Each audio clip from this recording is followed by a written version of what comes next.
Muy buenas a todos.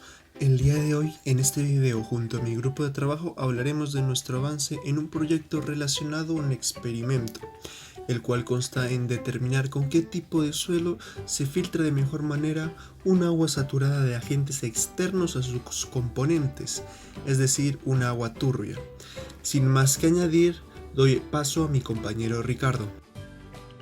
Para desarrollar correctamente el experimento se realizó una tabla de diseño experimental en donde se tuvieron en cuenta los siguientes ítems. Primero, la variable de respuesta. La variable de respuesta fue el color del agua después de la filtración. Se utilizó un sistema de comparación donde el porcentaje volumen a volumen y una foto del agua mezclada con el café a diferentes porcentajes nos diría cuál sería la curva en la cual se encuentra el agua después de filtrar, con diferentes porcentajes. Podremos dar un valor cuantitativo del color que tiene el agua después de ser filtrada de acuerdo al porcentaje de sustancia que haya en ella. Después se tuvieron en cuenta dos factores, los cuales fueron el tipo de terreno y el caudal del agua. Para cada uno de ellos hubieron tres niveles. Para el tipo de terreno fue la tierra y vegetación y tierra y hojarasca. Para el tipo de caudal fue el caudal alto, 0,1 litros sobre segundos, caudal medio 0,07 litros sobre segundos y caudal bajo 0,02 litros sobre segundos. Se tuvo en cuenta los confusing factors como es la temperatura del agua, covariables como es el tiempo que tarda en filtrar el agua cada uno de los tres terrenos y una unidad experimental que fue en donde se va a medir la cual es el volumen del agua filtrada en mililitros que se colecta en el recipiente, el cual tendrá una capacidad de 20 mililitros por llenar. Por último, se aplicaron la fórmula n a la k, donde n es el número de niveles y k el número de factores, para un total de 9 tratamientos y 27 repeticiones.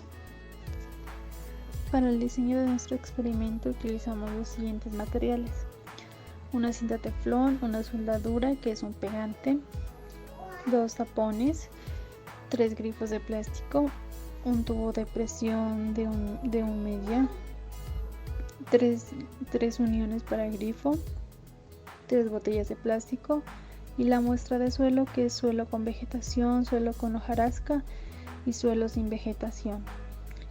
Para el procedimiento, el primer paso, preparamos las tres botellas de plástico. Estas deben ser iguales y se deben cortar como se muestra en las imágenes para fabricar los recipientes. Colocamos en cada botella la misma cantidad de suelo.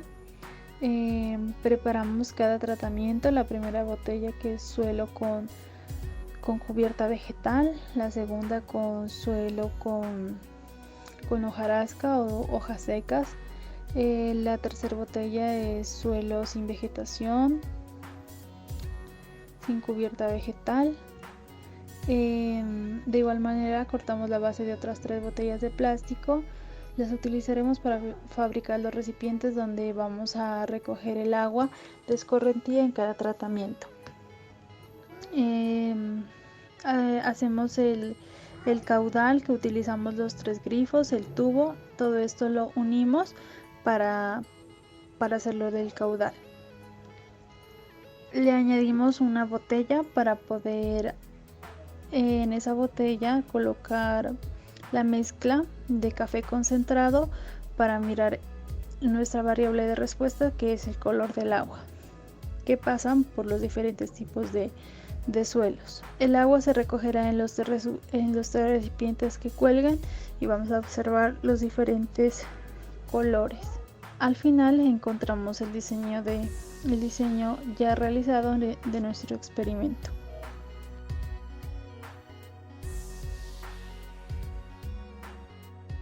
La filtración consiste en la remoción de las partículas suspendidas y coloidales que están presentes en una suspensión acuosa que se escurre a través de un medio poroso. En general, la filtración es la operación final que se realiza en una planta de tratamiento de agua.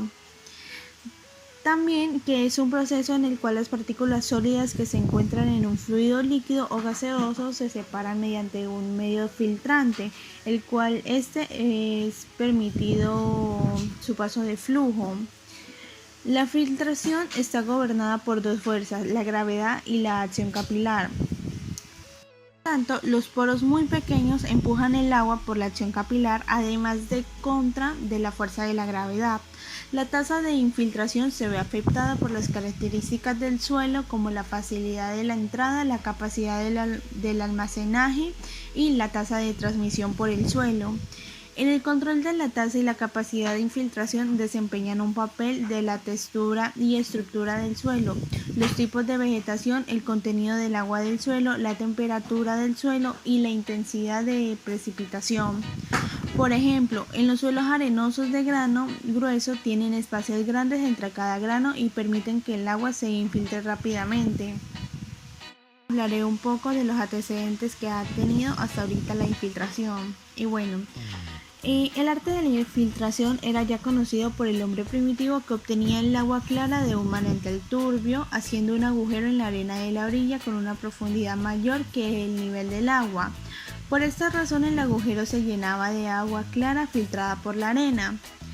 En 1970 se desarrolló un tratamiento de aguas residuales más relacionados con los criterios estéticos y medioambientales en Estados Unidos. En 1980, como consecuencia de la mayor información de base, el tratamiento de las aguas residuales empezó a centrarse en problemas de salud relacionados con la descarga del medio ambiente de productos tóxicos o potencialmente tóxicos.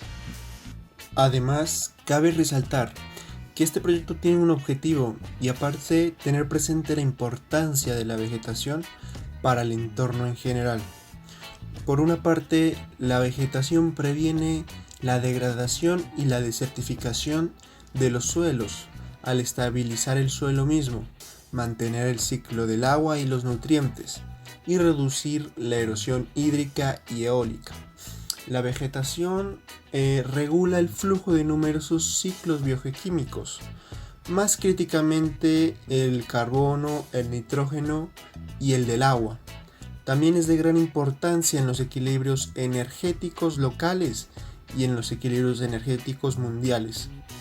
En segundo lugar, la vegetación afecta fuertemente las características del suelo, el volumen del suelo, la química y hasta su propia textura, que retroalimentan para afectar otras diversas características de la vegetación, incluida la productividad y la estructura de la misma.